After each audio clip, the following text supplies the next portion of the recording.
They are now briefing the president-elect, a person who has tried to discredit, disparage, and dismantle the existing intelligence community. He's entitled to briefings from the CIA, for example.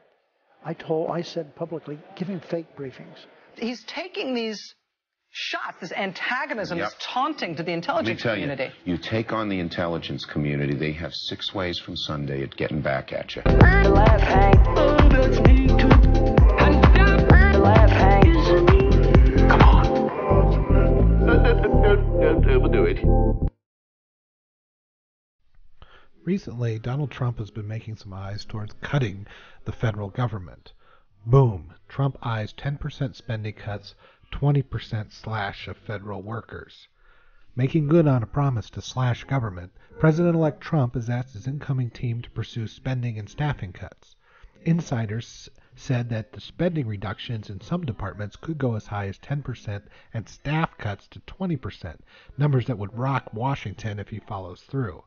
At least 2 of the so-called landing teams in the cabinet agencies have relayed the call for cuts as part of their marching orders to shrink the flab in government. Such cuts would target discretionary spending, not mandated programs such as Medicare or Social Security.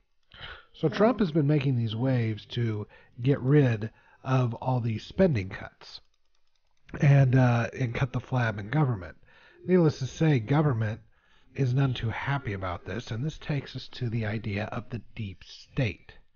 Now, if we want to define the deep state, really, its definition is pulled from Wikipedia, and I think it works for the purposes of what we're doing here.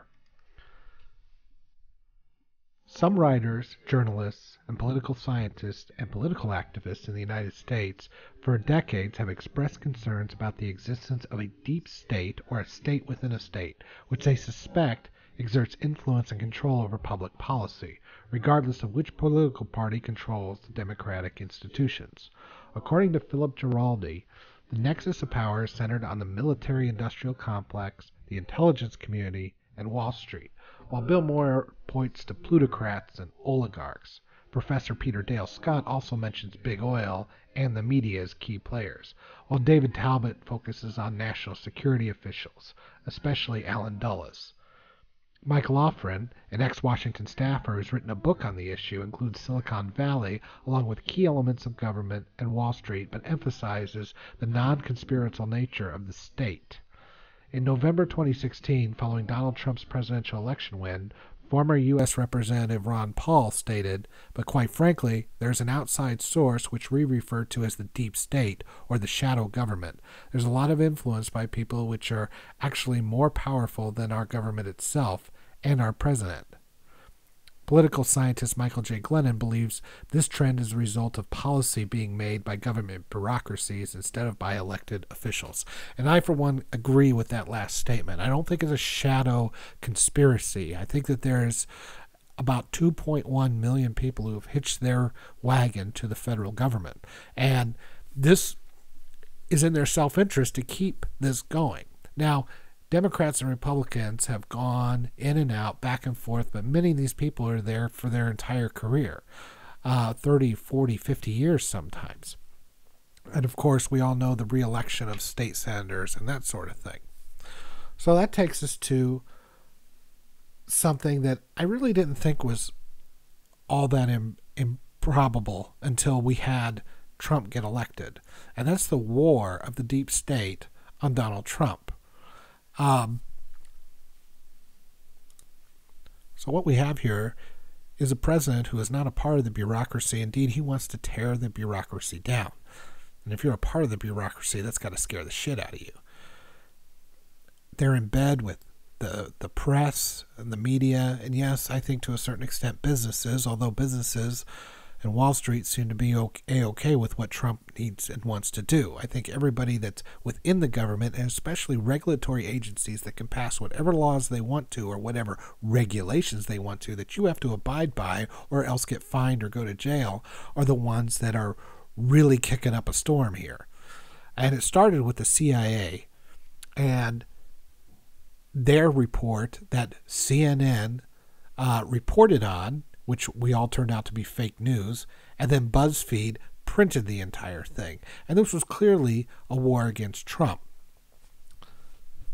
The deep state goes to war with President-elect using unverified claims as Democrats cheer. See, Democrats are completely invested in the idea of a large and growing central government. And Trump represents a guy who can actually stop that growth. Republicans, up until this point, have only slowed the rate of growth, but they played within the system like everybody else. Trump is not going to do that. Now, I don't know how successful Trump is going to be, but that's what he represents, and that's what these people are so frightened of. The potential for the disastrous rise of misplaced power exists and will persist.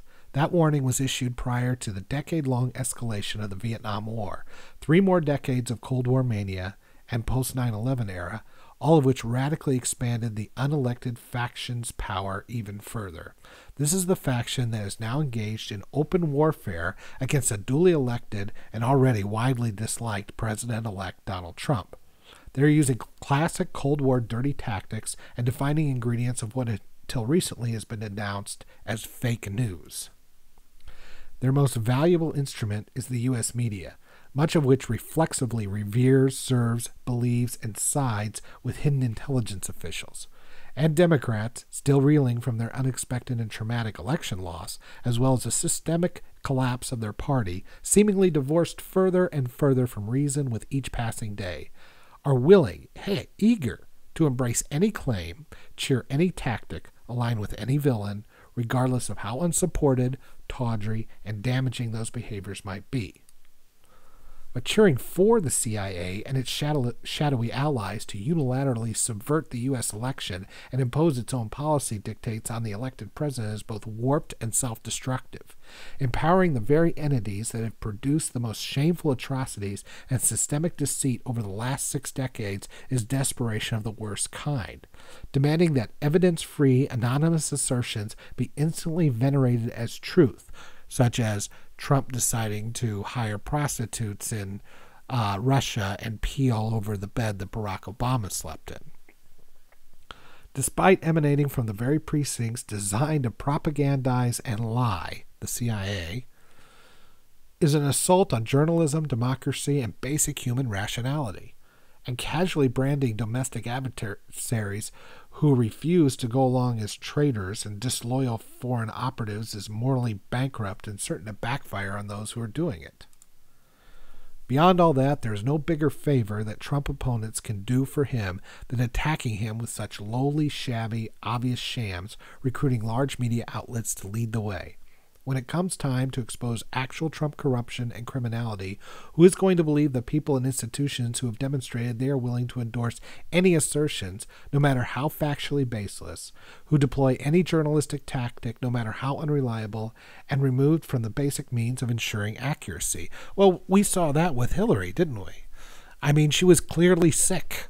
She clearly was sick. She was collapsing. She had health problems.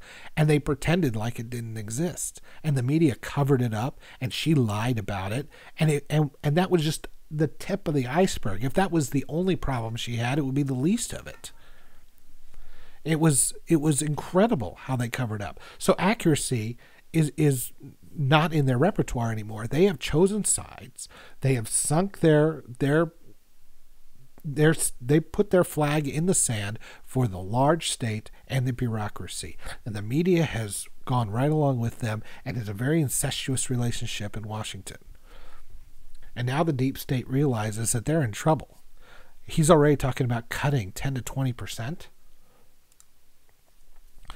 For months, the CIA, with unprecedented clarity, overtly threw its weight behind Hillary Clinton's candidacy and sought to defeat Donald Trump. In August, former acting CIA Director Michael Morrell announced his endorsement of Clinton in the New York Times. It's unbelievable that a CIA director would announce their endorsement like that.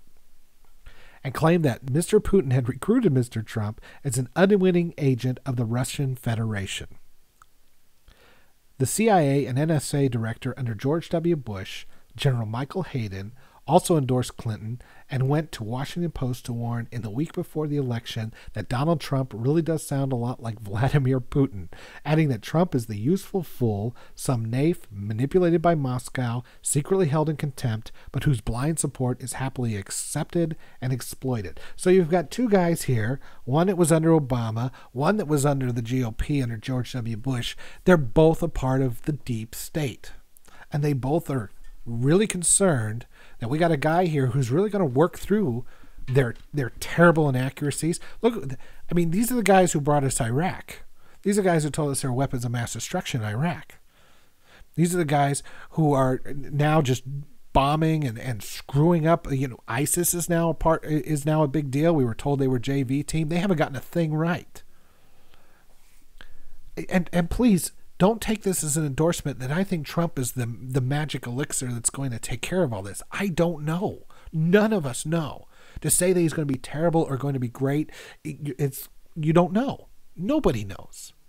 But the point is, he represents a clear and present danger to the idea of an entrenched state that makes rules that are unelected and affect our lives.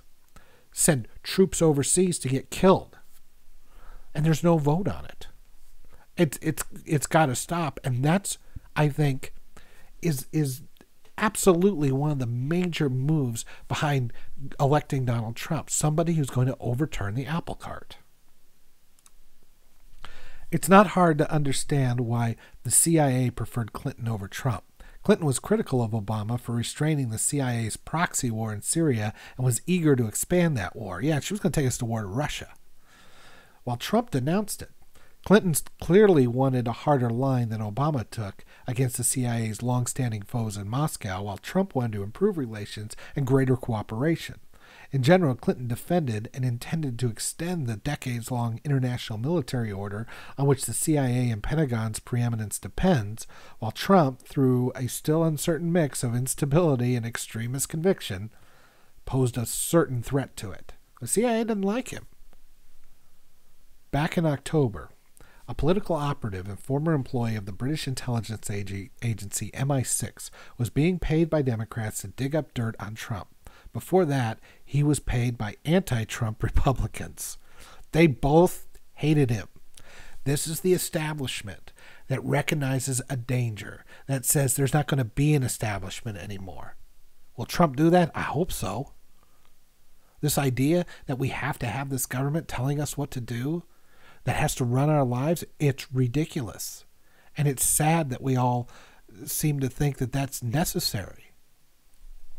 We're so willing to just hand our freedom, our liberty, our choice, our ability to make choices right over to it. He had tried to convince countless media outlets to publish a long memo he had written filled with explosive accusations about Trump's treason, business corruption, and sexual escapades, with the overarching theme that Trump was in servitude to Moscow because they were blackmailing and bribing him. Despite how many media outlets had it, none of them would publish it. That was because these were anonymous claims, unaccompanied by any evidence at all. And even in this more permissive new media environment, nobody was willing to be journalistically associated with it. Remember, this is the same CIA that is telling us that Russia rigged the election. They have no evidence. They have nothing but anonymous sources. Don't believe them. Don't trust them. As the New York Times executive editor Dean Baquet put it last night, he would not publish these totally unsubstantiated allegations because we, like others, investigated the allegations and haven't corroborated them, and we felt we're not in the business of publishing things we can't stand by. I mean, it almost makes me wonder if he found all this on Tumblr blogs. What changed was the intelligence community's resolution to cause this all to become public and to be viewed as credible. In December, John McLean provided a copy of this report to the FBI and demanded they take it seriously. I've hated that fucker ever since he ran. At some point last week, the chief of intelligence agencies decided to declare that this ex-British intelligence operative was credible enough, quote unquote, that his allegations warranted briefing both Trump and Obama about them. thus stamping some sort of vague, indirect, and deniable official approval on these accusations. Someone, by all appearances, numerous officials, then went to CNN to tell the network they had done this, causing CNN to go on the air and in the gravest of tones announce the breaking news that the top intelligence officials briefed Obama and Trump that Russia had compiled information that compromised President-elect Trump. Of course, CNN refused to specify what these allegations were on the ground that it could not verify them. But with this document in the hands of multiple media outlets, it was only a matter of time, and a small amount of time, before someone would step up and publish the whole thing. And BuzzFeed, of course, fucking BuzzFeed, quickly obliged, airing all the unvetted, anonymous claims about Trump. Its editor-in-chief, Ben Smith, published a memo explaining that the decision, saying that although there was serious reasons to doubt the allegations, BuzzFeed in general errs on the side of publication. No shit you do. Americans can make up their own minds about the allegations. Publishing this document predictably produced massive traffic and thus profit for the site, with millions of people viewing the article and presumably reading the dossier. One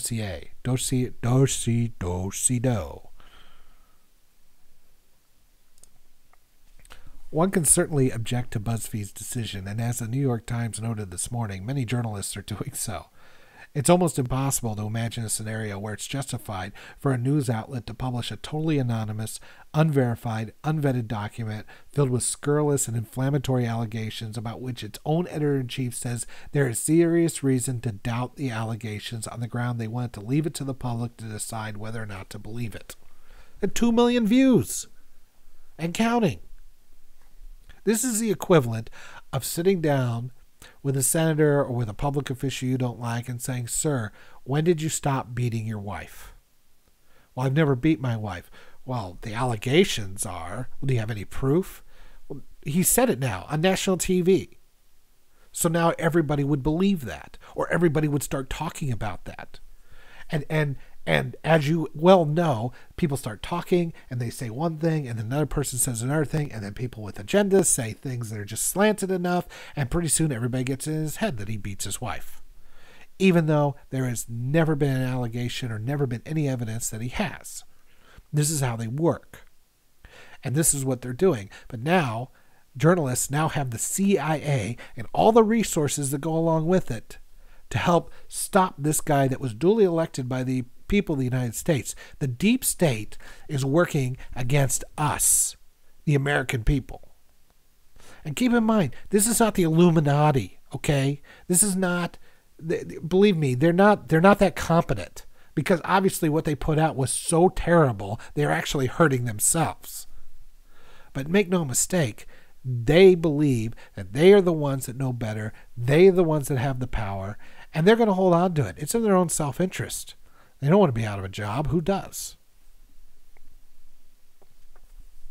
Even if no one believes that there is no such case where that is justified, yesterday's circumstances presented the most compelling scenario possible for doing this.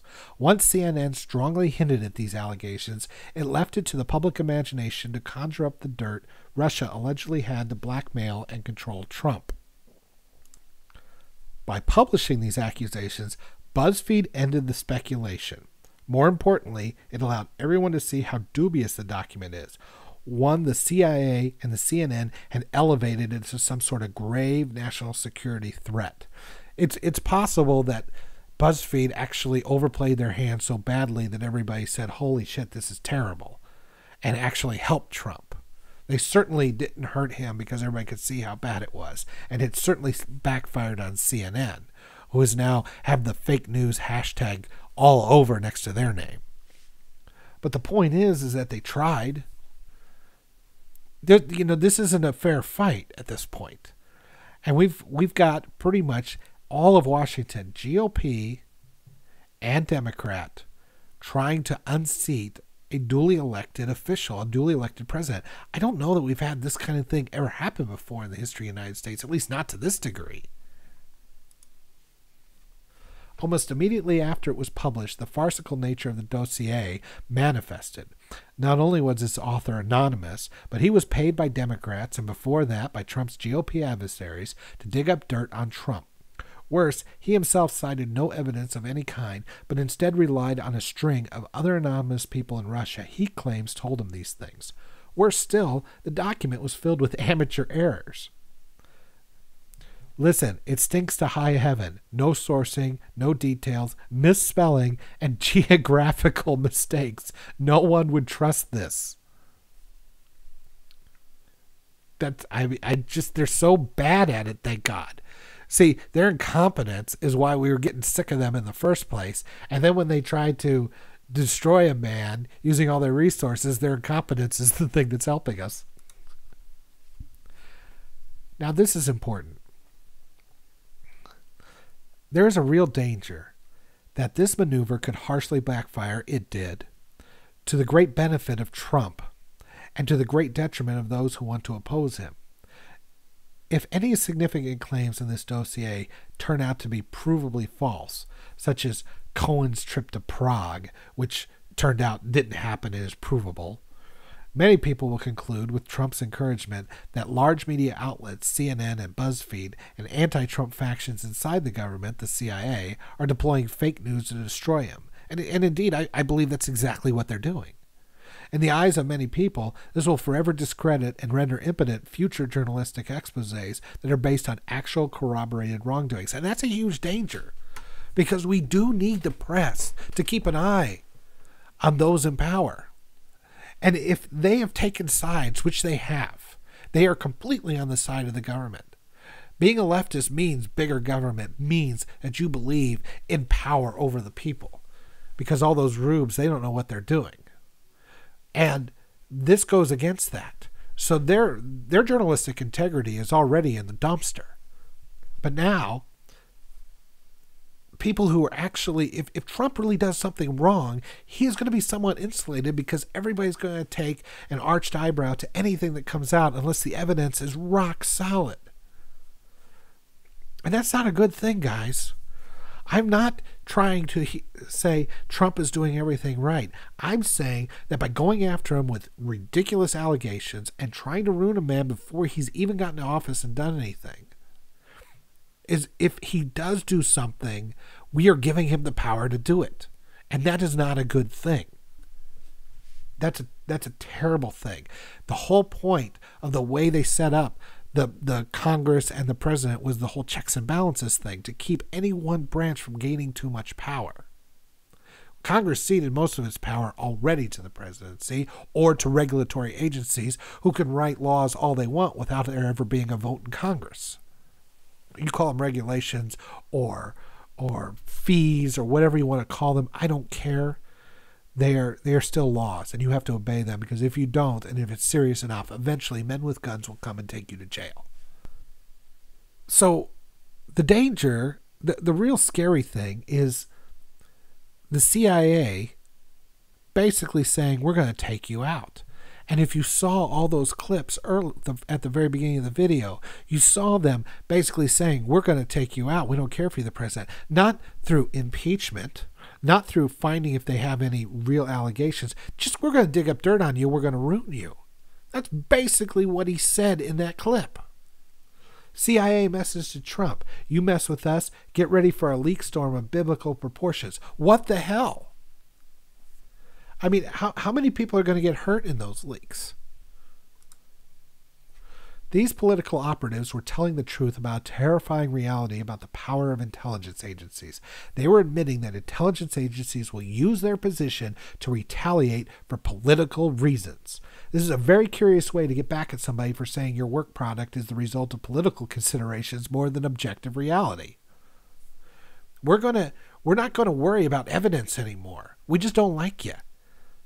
See, when you give the power to the government over your life for things like welfare, for things like anything, any service that you give them, medical service, Medicare, Medicaid, if you want to put the health care to the government, then you're relying on political reasons to get what you want.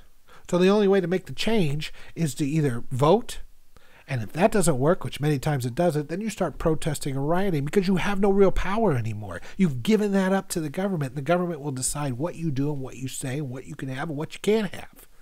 That's why I was so against government-run health care. Because I don't want them telling me what I can and can't have. It's up to me to figure that out. When they take that power away, as they have to the inner cities, as they have to the poor, as they have to the blacks, in my opinion, I think Democrats are the most racist people on the face of the earth, and they have subjected blacks to the inner city, who are run by Democrats, have destroyed those inner cities. They have no choices. They can't get their kids into good schools. They have no way to get any money because half of them are on welfare, and the only way to get anything is to throw riots. This is what you're going to get when you make people dependent on the government. The only way they can get change is to throw riots. Eventually, that's what's going to happen. You would hope it could be through voting and everything, but the less power you give the government and the more choices you have, the better off you'll be. That's why you want to have as little of the government as possible. I want food to be everywhere. Yes, I can go to McDonald's, I can go to the grocery store, I can go to all these different places, and they all have to compete. If it only came through the government, God knows, we just get the big blocks of cheese, and that is it. And if we didn't like it, the only way to do it is throw a food riot. On October 7, 2016, the Office of the Director of National Intelligence officially blamed Russia for links to the hacking into the Democratic National Committee's email and the successful operation to get John Podesta to click on a link he shouldn't have. Podesta clicking on a link he shouldn't have resulted in embarrassing emails about the Clinton campaign being released through WikiLeaks. The hacked DNC information were also released on WikiLeaks. The official assessment reiterated that the shenanigans were typical behavior for the Russians and that there was little danger of the electoral system being compromised. An opposition research dump happened on October 31st or thereabouts. Franklin Foer published a story in Slate, headline, "Was a Trump server communicating with Russia?" The story never quite explained what was going on or why it was supposed to be disconcerting. No, we wouldn't want to give you the wrong idea or anything like, the truth. We're going to make it seem like Trump is communicating with Russia. So you got Podesta over there clicking on, hey, Nigerian prince emails or something, because he's a complete idiot, and he gets all the DNC emails leaked, which, by the way, nobody has questioned the veracity of. Everybody seems to think that these emails are absolutely accurate. So I guess reporting the truth is now an act of treason to the Democrat Party. Julia Loff, then at Politico, now at The Atlantic, and was a regular writer on Russia, uncritically accepted the report. In case the insanity of this is unclear, I repeat, Trump.org had a server designed to secretly, exclusively communicate with a Russian bank. Well, it turned out to be nothing, like really nothing. Something like one computer trying to send marketing email to another computer. It was at this time that David Corn and Mother Jones also ran his report on the dossier that BuzzFeed published last week, a dossier that no one else ran with because it was so unverifiable. There were also 2 other stories published at the same time that dealt with anonymous leaks from intelligence officials about investigations into Trump and Russia. In late December, the Washington Post, Juliet Elleperin, and Adam Entos ran an even more incendiary story alleging that Russian hackers had penetrated the U.S. electricity grid. That sounds bad. A Forbes discussion of how this story promulgated falsehoods without journalistic due diligence began. On Friday, the Washington Post sparked a wave of fear when it ran headlines breathlessly, "The Russian hackers have penetrated the U.S. electricity grid through a utility in Vermont." U.S. officials say the lead sentence offered a code associated with the Russian hacking operation dubbed Grizzly Step by the Obama administration has been detected within a system of a Vermont utility, according to U.S. officials, and continued, while the Russians did not actively use the code to disrupt the operations of the utility, according to officials who spoke on condition of anonymity in order to discuss a security matter, the penetration of the nation's electrical grid is significant because it represents a potentially serious vulnerability. Oh my, the Russians are getting into our power plants. Except it turns out this narrative was actually false. In fact, by January 2nd, the story had turned into Russian government hackers do not appear to have targeted Vermont utilities, say people close to the investigation. As in, it turned out to be one lone laptop, unconnected to the grid, that had some random malware on it. I work in IT. I mean, malware happens. It doesn't have to be targeted. It's just usually people being stupid. In general, Trump responded to the leak campaign by belittling top partisans at intelligence agencies. They responded by putting out reports designed to convince people of serious Russian meddling when they didn't just take their word in the initial leak to the Washington Post. So Trump is basically calling them out. He's embarrassing them. This is something George W. Bush or even Obama would never have done. You may have senators speaking out against the CIA and Congressman blowharding. They do that all the time. It's part of the game, and I'll play you the rest of examples of that, of the same people who are talking so breathlessly about the CIA at the beginning, shitting on the CIA for the last 40 years. But they kind of used to that. But a sitting president has never really done that. A sitting president doesn't really step out and say the CIA is a piece of shit and needs to be overhauled, because the CIA is under their jurisdiction, and they know that they can back it up. So Trump is doing all this, and the CIA is fighting back. And who do they report to? Who are they elected by? In late December, for instance, the Department of Homeland Security and the FBI put out a 13-page report touted as definitive proof of the Russian state involvement in the DNC server hack and spearphishing of John Podesta. It was remarkably paltry, vague, and nonspecific in a way that didn't really help shape American opinion on the precise nature of Russians' involvement. Cyber warfare expert Jeffrey Carr said the report adds nothing to the call for evidence that the Russian government was responsible for the campaign hacks, because there is no evidence that they did it. Podesta was an idiot. He clicked on some malware. It got to WikiLeaks. It's as simple as that. And everything that was published by the DNC, all the emails, I'm sorry, you guys are idiots. We showed you for who you are. And you can bitch and moan about it for getting caught, but you got caught doing bad things and saying bad things. We can go over how you gave campaign questions and debate questions to Hillary in the debates. How you were pulling for Hillary Clinton. How you were burying stories. It was all there. He said it merely listed every threat reported on by a commercial cybersecurity company that is suspected of being Russian-made, and then lumped them under the heading of the Russian intelligence services without providing any supporting evidence that such a connection exists.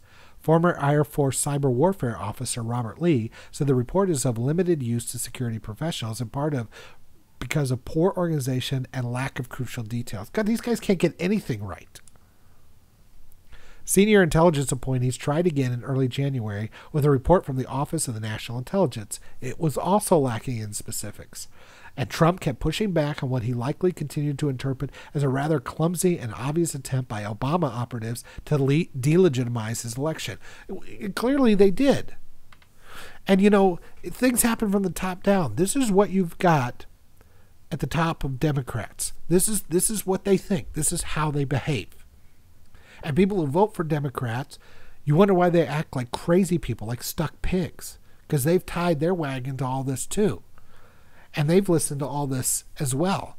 But many of them are just, a lot more irrational, don't have as much to lose. And next thing you know, they're doing fake hate crimes. They're rioting in the streets, setting things on fire. It's all the same attitude, guys. It's all the same.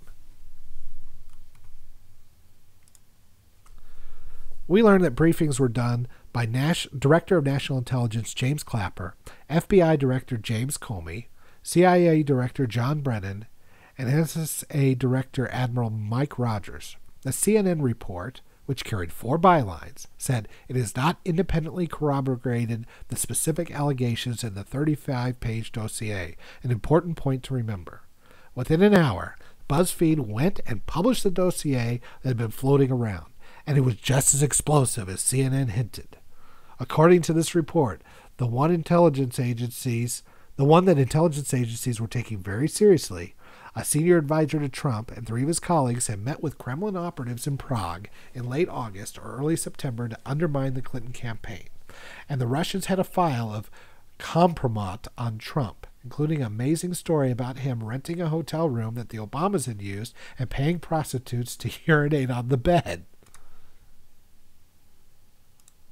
So this is what we're dealing with, guys. This is what we're dealing with. These people will do anything to undermine him because they know that he can make good on his promise to dismantle them, to destroy them. This is something they've never had to deal with before, at least not in the last 6 decades. Every presidents come and go, and they all know that they've got a job. And the government will just continue getting bigger. Oh, it'll get bigger a little slower maybe under the GOP, but it'll continue getting bigger. This is a guy who actually can make good on his promise to just slash and gut all these regulatory agencies, all these fucking, to destroy the CIA, or at least they'll hold them accountable. They're already talking about dismantling the ATF. And I would say good. These people have way too much power. They're unaccountable. And they've used their power to get in good with the media so they can spread whatever propaganda they want. And thank God for channels on YouTube and for the internet, which has not been able to stop people from realizing that shit ain't getting any better. Now, again, is Trump the answer to all this? I don't know. But he's what we got right now. And I do want him held accountable if he fucks up. But this kind of stuff isn't helping. And if we really got agencies that are working against him, I would not be shocked to see an assassination attempt on him. I really would not be shocked. If he really makes good on cutting these agencies, people, you must have seen what happened with Scott Walker in Wisconsin. And if you're not familiar with that, Scott Walker is the governor of Wisconsin. He went in there and he decided to slash teachers' pensions and some of their salaries because they were draining the coffers. They were in so much debt, and the schools weren't doing that well, and they were just bleeding money, and something had to be done. And there were riots, and people were threatening his mother. And there was also stories of people who were on Scott's side who were working it up, who were getting invaded by people in the prosecutor's office, get their computers taken away under what they called the John Doe laws. And they were not allowed to even talk about them. And as it turns out, it was completely illegal what they were doing. It was all for political purposes to stop them from talking, for stop them from putting stuff on the internet. And he went through hell, but he finally got it done. He finally got it passed. And right now, Wisconsin, or at last check, I should say, Wisconsin is actually in a surplus, and the teachers are doing fine. Now, these are school teachers. These are public servants that are just school teachers. And they made it very dangerous. If you want to go find some of those videos from the Dome, it was crazy. What do you think is going to happen when the federal government decides they're going to get slashed? When you're talking about CIA operatives. So, yeah, we can all sit here and fight and talk about how Satiritician did a silly video on Shoe on Head, or we can all argue about whether MGTOWs are stupid or not. But these are people with actual power and actual authority. And they are working against our duly elected representative, President-elect Trump. And this is a frightening time in some ways. It's going to be interesting. We'll see how he does. We'll see what kind of guts he has, because he's going to be running into a buzzsaw. And it's not going to be pretty. Does this pistol fire the dart? Yes, it does, Mr. Chairman. Why did the agency prepare a shellfish toxin for which there is no practical antidote? The CIA could manipulate the news in the United States by channeling it through some foreign country, and we're looking at that very carefully. I think it's an outrage. and I don't like it. And if the CIA doesn't have anything else but to read my mail, they're hard up for work. The lesson in Central America, this recent embarrassment in Nicaragua, where we are giving instructions for hired assassins, hiring criminals, and the rest, all of this has strengthened our opponents. I don't know if we've got the worst intelligence system in the world. I don't know if we've got the best and they knew it all and just overlooked it. But no matter how you look at it, something's wrong. Something is really wrong out there. This is a very inflammatory subject, to say the least. To the CIA, a U.S. government agency, approved or condoned the introduction and sale of crack cocaine to Americans in order to finance the Nicaraguan Contras during the Reagan administration. The nation learned that the CIA had destroyed videotapes. What would cause the CIA to take this action? The answer is obvious: cover-up. The agency was desperate to cover up damning evidence of their practices. Those briefing me in September 2002 gave me inaccurate and incomplete information. Madam Speaker, just to be clear, you're accusing the CIA of lying to you in September of 2002. Misleading the Congress of the United States. And misleading the Congress of the United States. Today, for the first time, the American people are going to learn the full truth about torture that took place under the CIA during the Bush administration. The CIA's actions a decade ago are a stain on our value and on our history. It's no secret to anyone that the CIA does not want this report coming out. The intelligence leadership has not exactly been straight with the American people. Isn't he entitled to get those briefings? Give him fake briefings. What does that even mean? Well, this YouTube site has been fun to create. So, there's a Twitter for you there. Why don't you reach me at YodaCon? There's my email. You can reach me at rationalistyoda@gmail.com. You find a video out there you'd like me to respond to or to take apart, be more than happy to take a look.